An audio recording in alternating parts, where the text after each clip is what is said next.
And then second, even if we wanted to intervene, this isn't the 60s or 70s. I mean, it used to be that there were no other naval powers. And so the United States with the destroyer-heavy Navy after World War II could patrol the global oceans because there wasn't a lot of competition and we had the right tools for the job. But since 1990, we've retooled our Navy, we've retired most of our smaller vessels, and we've concentrated naval power into our supercarrier battle groups. And if you want to knock off a country, that is the tool. But if you want to patrol the global oceans in an environment where other people have ships, you don't need the dozen supercarrier battle groups we have. You need like 800 destroyers. We only have 70. So even if we wanted to be the global policeman and patrol the waves, we no longer have the physical capacity to do it. Now, that sounds bad, and it is, but keep this in mind. The United States is the least maritime trade-dependent country in the world. Only 12% of our GDP is from trade. About half of that is NAFTA. We're not the ones who suffer if global trade breaks down. Mm-hmm. China's at the top of that list. Europe is a close second.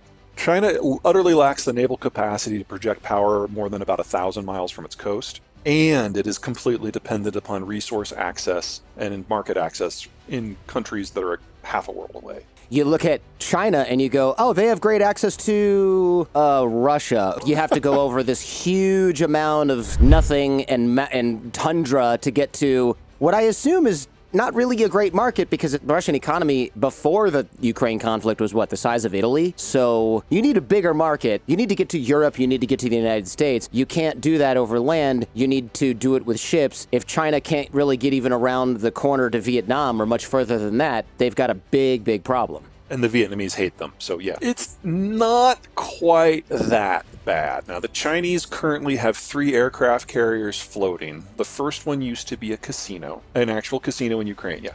They will never claim that it is combat capable. They just bought it from Ukraine to refurbish it so they could learn how it works. Okay. Their second one is a clone of the one that used to be the casino. The one that used to be the casino used to be a Russian carrier. They called it the Kuzanov, by the way, and the Soviets thought it was a disaster. During Soviet times, with Soviet resources, it just kind of caught on fire from time to time. Okay. Anyway, so the Chinese do not claim that these two will ever be combat capable. Okay. They're training for their engineers more than anything else. And they do have a third one that they're going through sea trials right now. And it is a larger carrier that they actually designed themselves. But again, it's a prototype. They don't view it as anything other than a test bed.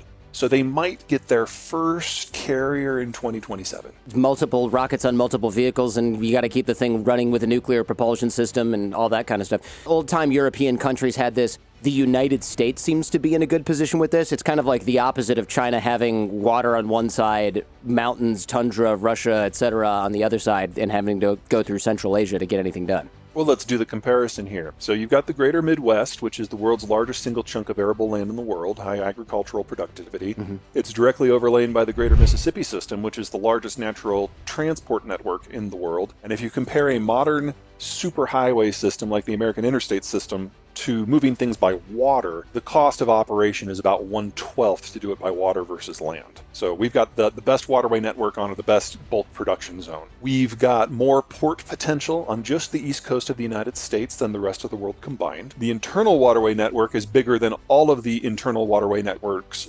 of the rest of the world combined. Canada's on the other side of a bunch of deep lakes and forests. Mexico's on the other side of some mountains and some deserts. And we've got ocean moats. So great economic potential, great defensive potential. China technically is a larger country than the United States, but about 2/3 of its land is either too hot or too dry or too cold to be inhabitable. So 95% of the population lives on 1/3 of the land. Of that 95%, 70% lives in the North China Plain, which is an area that's not much bigger than the United States east of the Mississippi, maybe about 2/3 the size of that. Mm-hmm. So you're talking 1 billion people in one footprint. That footprint is flood prone, drought prone, and the river is actually, after 3,000 years of habitation, the river bed is above the surrounding land area, so it just flows down a dike. So if they get a heavy rain, the dike overflows and the river goes down into where people live. So when you hear about flooding in northern China, just run. There's no fix here. The land is relatively low productivity. In the south, you've got tropics and you've got mountains, so it's difficult to have integration. Hong Kong has always been a separatist area, even before it was called Hong Kong. And then you've got mountains and jungles separating getting it from Southeast Asia and India, but then you've got the great wide open of the Eurasian steppe connecting it to the Russian space. And off the coast, you don't have an ocean of moat. You've got all these secondary powers, Taiwan, Indonesia, the Philippines, Japan. And so China has never been able to penetrate out, but because they have a hard time unifying at home, others have often penetrated in. It's not the worst geography in the world, that's probably Afghanistan, but it's definitely in the bottom 10%. And it's only because the Americans unified the world into globalization that China exists as it does today, because we basically told all the countries that were preying on China to go home. Hell, we nuked Japan to underline that point. And so for the first time in Chinese history, the Han Chinese have been able to develop the way that they wanted to. And then Nixon and Mao had their summit and brought China into the globalized system to bring it away from the Russians. So I don't want to suggest that the Chinese played no role in their own success, but without the change in the strategic environment of Eisenhower and then ultimately Nixon, none of this would have ever happened.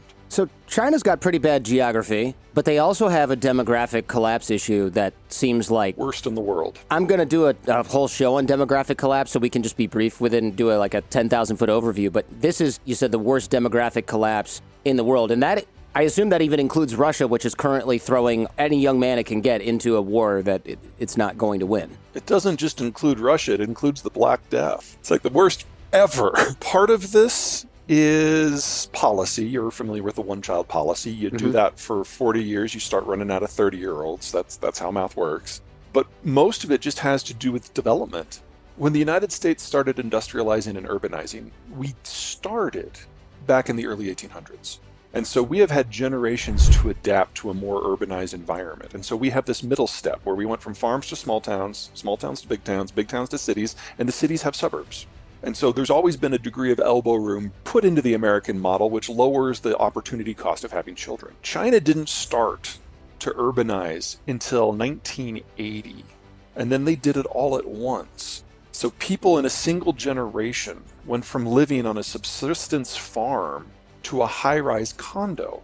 And so they went from having 7 kids to 1 kid in 1 generation. The one-child policy was on top of that. And now that it's been more than 40 years, they don't have a lot of people aged under 40. There's no one left to have the next generation.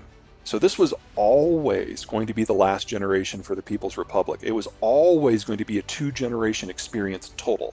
But it's happened so fast that we don't even have an economic theory developed. Humankind does not have an economic theory for what would allow the Chinese economy to function in 2030. It's that far gone. In the United States, we are a large population, 330 million.